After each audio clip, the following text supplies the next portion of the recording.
অভিষেকের আগেই টেস্টে হাসান মুরাদের হ্যাটট্রিক, 3 ক্যারিবীয় ব্যাটারকে ফিরিয়ে উড়ন্ত শুরু এনে দিলেন বাংলাদেশকে। প্রথম দিনে লিটন, জাকের ও অঙ্কনের ব্যাটিং দৃঢ়তার পর গতকাল রাতে বোলারদের নৈপুণ্য, সব মিলিয়ে ওয়েস্ট ইন্ডিজের বিপক্ষে দারুণভাবে সিরিজ শুরু করলো টিম টাইগার্স।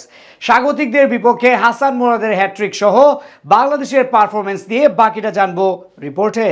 অনেকটা আগে ভাগে ওয়েস্ট ইন্ডিজের উদ্দেশ্যে উড়াল দিয়েছিল বাংলাদেশ দল। টেস্টে সবশেষ 4 ম্যাচে জয়হীন মুশফিক মিরাজরা, তার উপর আছে নিজেদের মাটিতে হোয়াইট ওয়াশ হওয়ার লজ্জা। তাই ক্যারিবিয়ানদের বিপক্ষে বেশ সিরিয়াস দলের প্রতিটা ক্রিকেটার, যেখানে বাড়তি পাওয়া নতুন কোচ ফিল সিমন্স, যার প্রমাণটাও পাওয়া গেল হাতে নাতে। স্বাগতিকদের বিপক্ষে দুর্দান্তভাবেই সিরিজ সূচনা করলো লাল সবুজের প্রতিনিধিরা।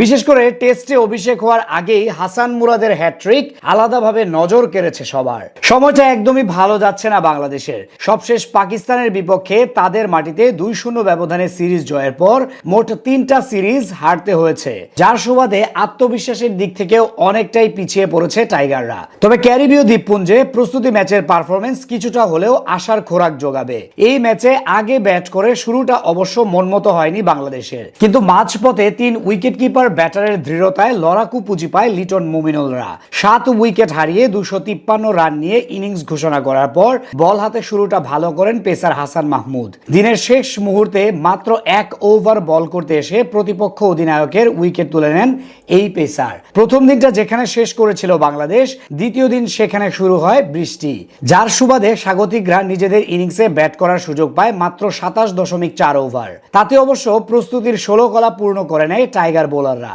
পরের দিন প্রথম আঘাত আনেন তাসকিন আহমেদ, তার বলে মিরাজের হাতে ক্যাচ দিয়ে সাজ ঘরে ফিরেন জোশুয়া ডার্নে। এরপরে নিয়মিত বিরতিতে উইকেট হারাতে থাকে স্বাগতিক দলটা।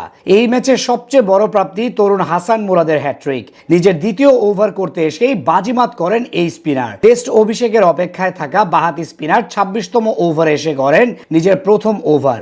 সেখানে মাত্র 1 রান দেওয়া মুরাদ নিজের পরের ওভারের দ্বিতীয়, তৃতীয় ও চতুর্থ বলে উইকেট নিয়ে হ্যাটট্রিক পেয়ে যান। মুরাদের প্রথম শিকার ড্যানিয়েল ব্যাকফোর্ড হয়েছেন এলবিডব্লিউ। এরপর নাভিন বিদাইসিকে বোল্ড করে বিদায় করার পর টাইম হোল্ডারকে এলবিডব্লিউর ফাঁদে পেলেন সর্বশেষ এশিয়াডে 2টি আন্তর্জাতিক টি20 খেলা মুরাদ। তিনি বাদেও আরো 1টি উইকেট শিকার করেন ক্যাপ্টেন মেহেদী হাসান মিরাজ। আর ওয়েস্ট ইন্ডিজ নির্বাচিত একাদশের অন্য 5টি উইকেট নিয়েছেন বাংলাদেশের 3 পেসার। হাসান মাহমুদ 6 ওভারে 15 রানে ও তাসকিন আহমেদ 5 ওভারে 21 রান খরচ করে নিয়েছেন 2টি করে উইকেট। শরীফুল ইসলাম 3 ওভারে 12 রানে নিয়েছেন 1 উইকেট। নাহিদ রানা 7 ওভারে 28 রান দিয়ে উইকেট শূন্য ছিলেন। তাইজুল ইসলাম উইকেট না পেলেও 4 ওভারে দিয়েছেন মাত্র 4 রান। শেষে তাদের ইনিংস থামে 9 উইকেটের বিনিময়ে 87 রান। আর 2 দিনের প্রস্তুতি ম্যাচটি হয় ড্র।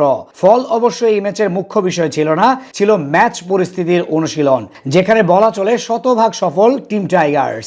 আগামী শুক্রবার এন্টিগার্স আর ভিভিয়ান রিচার্ডস স্টেডিয়ামে শুরু হবে বাংলাদেশ ওয়েস্ট ইন্ডিজ প্রথম টেস্ট।